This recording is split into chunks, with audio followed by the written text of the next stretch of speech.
Happy Fluid Friday. So glad you're here. I have my paint mixed up and ready to go for my next pour that I'm going to share with you.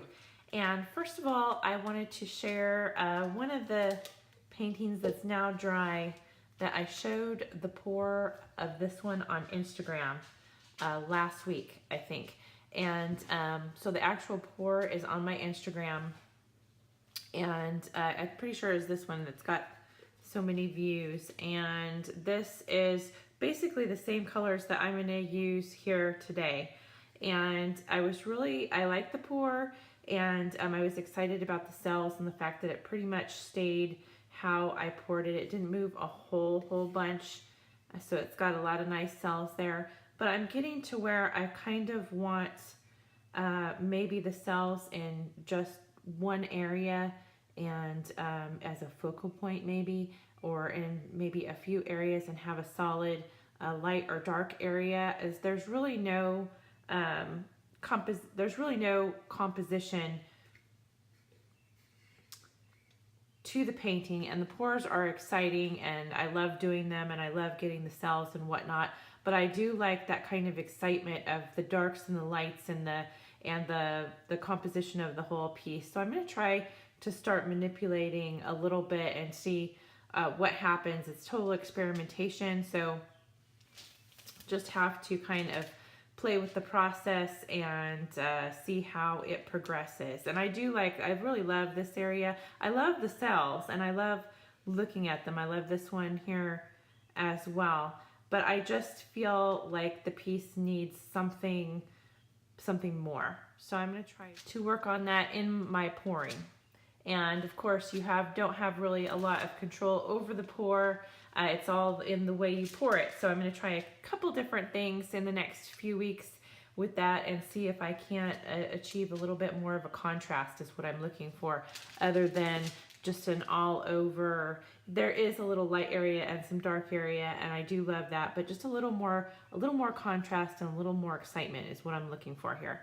So I have basically the same colors because I did enjoy that color palette, and I'm trying to measure it out a little bit more for you to tell you exactly what I'm using in the process. And a lot of times, if you just see the pour on Instagram, or you just see the pour on YouTube, and you think, well, that's really quick, he just goes in there and slaps the paint on. It's all the time consuming part of this is in the mixing of the paints and the mixing of the additives and getting them just right in that pouring consistency, and also in the work behind the scenes, which is keeping track of what you've done.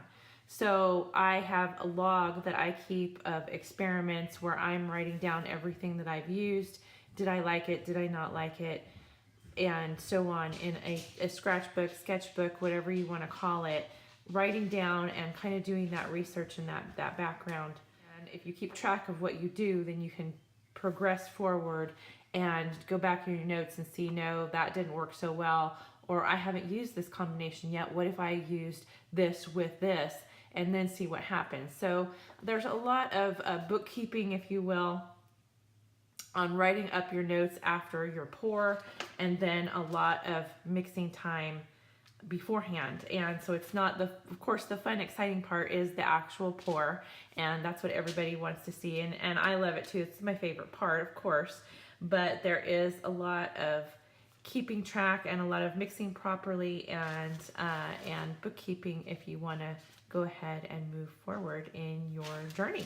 So I'm going to get started on my difference in the pour today. These are, like I said, primarily the same colors that I used in this painting here. Of course, there's no way that's going to come out. Each pour is completely one of a kind, so it's not going to come out exactly like this, but the color scheme is these 4 colors here. And the difference is the white that I'm using is actually, this week I'm going to try, and of course this is the fun about the whole thing, is experimentation. It's what excites me.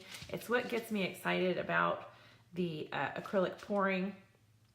It's always what has gotten me excited about encaustic, is the experimentation and seeing what is going to happen and what the wax is going to do, what the pour is going to do, and trying different things in your scientific hypothesis and seeing what the reaction is to that one different element that you're doing different at that particular time. So this week's different element is the Jerry's Just Gesso. And this is it's not a craft store gesso. This is a professional grade gesso. And I've used it as my white in a lot of my acrylic brush paintings. And it's a great gesso. I highly recommend it. I've used it for a long time. And I'm using it today as my white in the pour. So I have not done anything differently really other than add that gesso as the white, and it's in this little cup here. And I get a little happy with the Floetrol. So lately I've been using not quite 50-50 paint and Floetrol, but it is a heavy amount of Floetrol. So I wouldn't say quite 50-50, but maybe it's more than 70-30. I would say almost 60-40 of Floetrol versus paint. And I haven't been measuring it out, and I probably should do that. And maybe next time I'll measure it out exactly for you and tell you paint versus Floetrol. But just eyeballing it, I would say that it was about 60-40 on the Floetrol. This is the brand of Floetrol that I use, and I got it at Home Depot here in the States. If you're not in the States, I think you can still get this. It might be a little different packaging, and there's a different brand of it as well internationally, I believe. But this one, if you're in the States, Home Depot, I know carries it, probably Lowe's too, and also Amazon. You can also get it at Amazon online.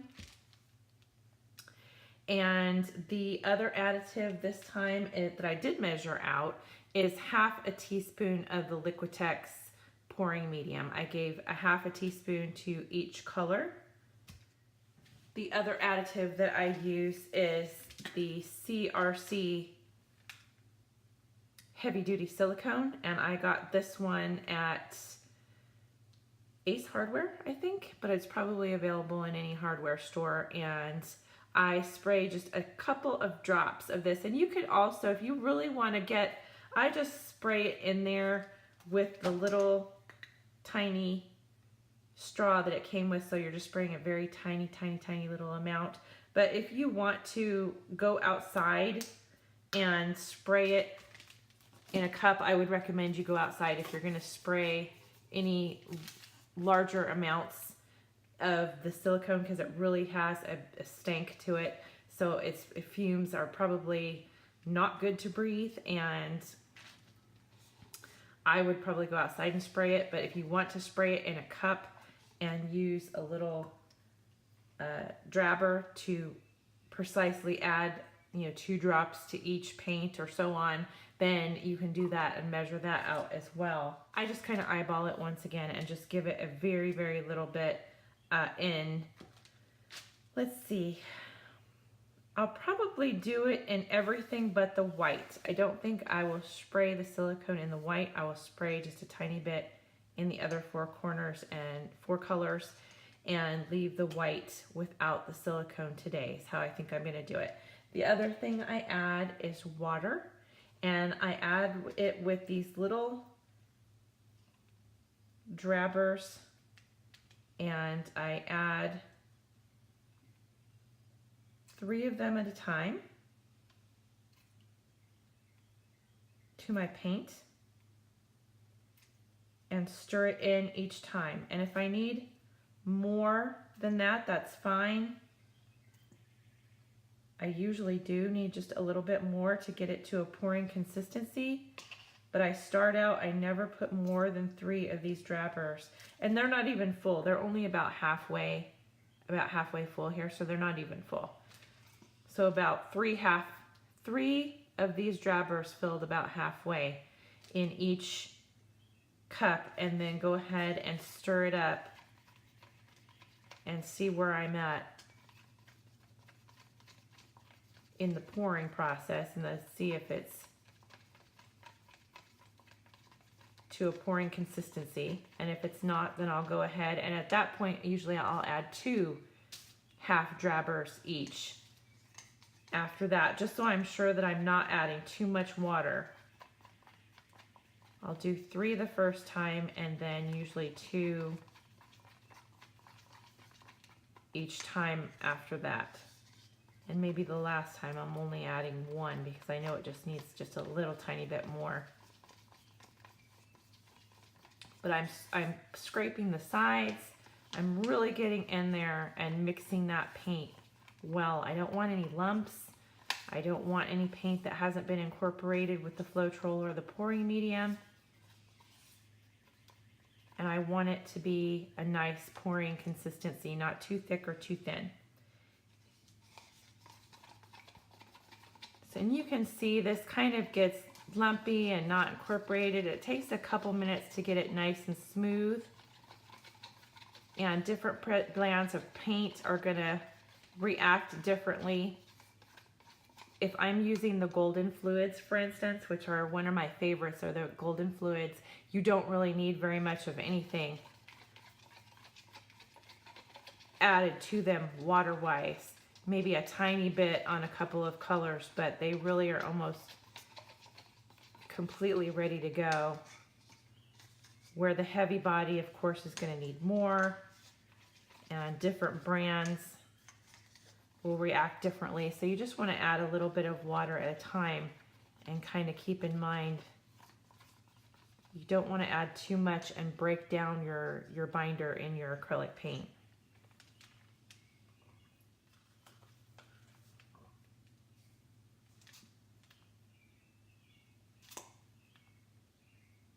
And 2 more half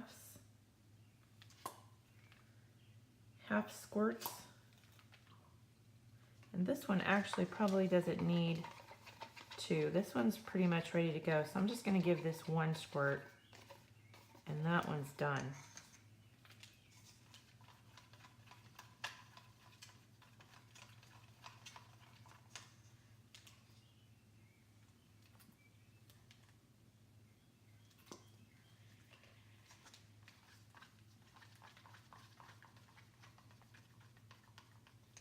And this is the Liquitex, and this one is completely ready to pour. This one is also Liquitex Basics. It's this one here.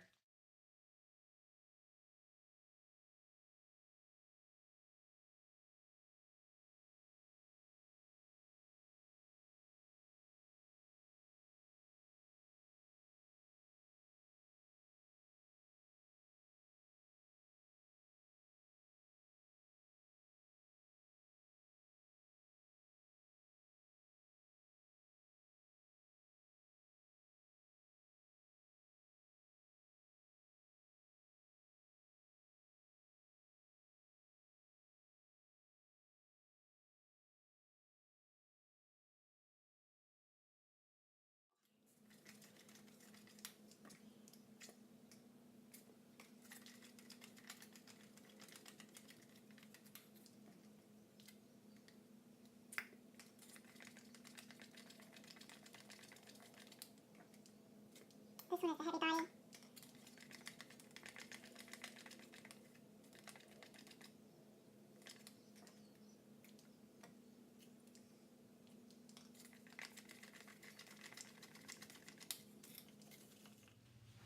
Okay, so we're going to see how this goes. I have 8x8 canvas in here that I've coated with a coat of the Jerry's gesso beforehand, and it's pretty much dry. I usually like to do them when they're wet with the whatever background I paint it, black, white, pink, whatever it is.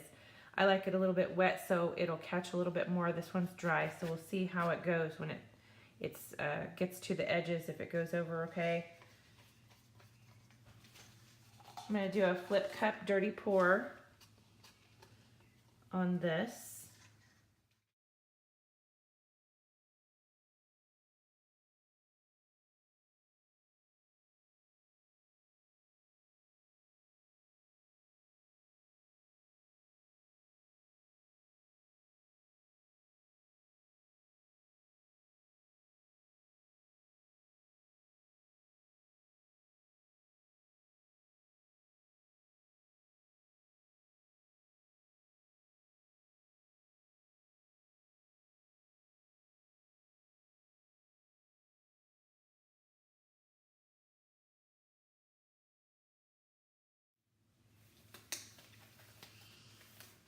Okay, and I've held the white gesso back and not added any into the cup at all. And I'm going to show you why. I'm going to try this. Let's see, I already got a little dark drip on that side, so I'm going to turn it this way. And I already have a little bit of dark blue there, so I'm going to just turn it that way. And just set that aside set that over there.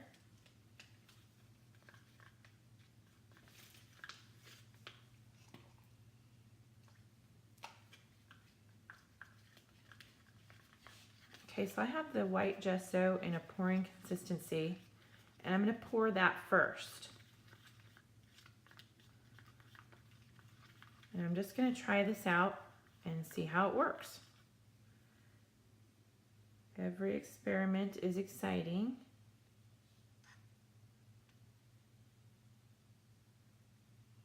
And what I'm going for here is a little bit of a landscape, if you will.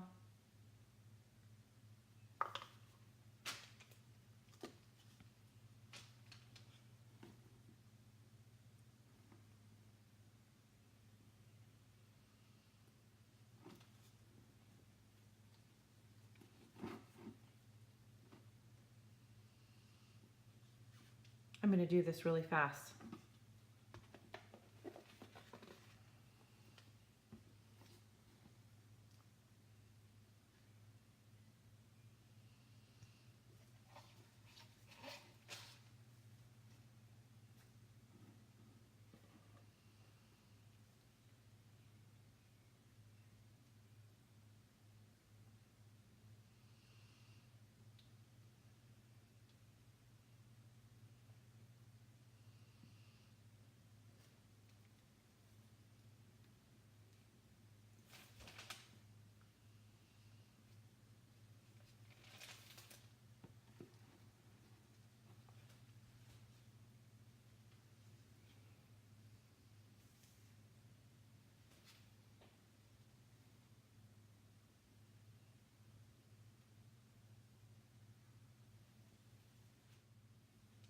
Okay, there is a lot of cells going on, and I don't know if I'm happy with the color or not. It kind of mixed to a little bit of an olive green more than the green. I used the light olive green, but it kind of turned to almost a dark olive green when it was mixed with the dark Prussian blue. There, it kind of made an olive green. If I would have mixed those two together beforehand, I would have known that. And that's another thing that you can do, by the way, is swatch your paints out. Of course, you know that yellow and blue make green, and red and yellow make orange, and purple and red will make, red and blue will make purple, but you don't always know each shade what color it's going to make. And sometimes if you swatch them beforehand, mix them up a little bit, you'll know more what's going to come out, or what the possibilities are coming out on your canvas here. So I do like this. I like it. It's kind of a, an ocean seascape landscape with the white, and I'm kind of liking that. I'm going to torch it just a smidgen and see if I've got a lot of cells already. You know what? I'm not going to torch it because it's got a lot of cell. Well, maybe I will just a little bit over here.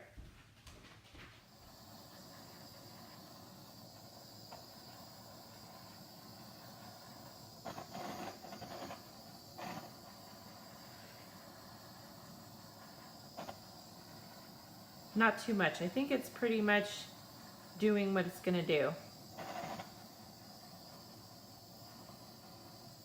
The one cool thing is I did this in a different painting last week, which I have the video, and I'll probably post it up for you while I'm on summer break. But I did a landscape like this, and I torched just the edge, and it kind of gave it this fuzzy, lovely edge. Maybe I'll turn it around and see if it helps.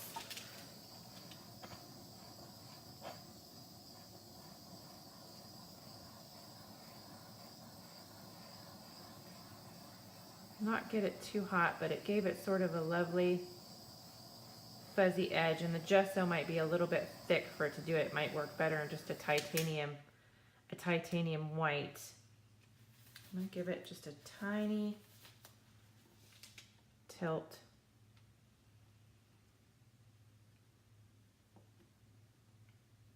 No, the gesso's a little bit thick on that, but I did have it kind of this nice fuzzy sort of dreamy edge going with the cells onto the blues, onto the white, and I really did like that. So I'll show that to you probably next week when I'm on summer break. I'll have that one up for you. And so this is it. I like this a little bit better than the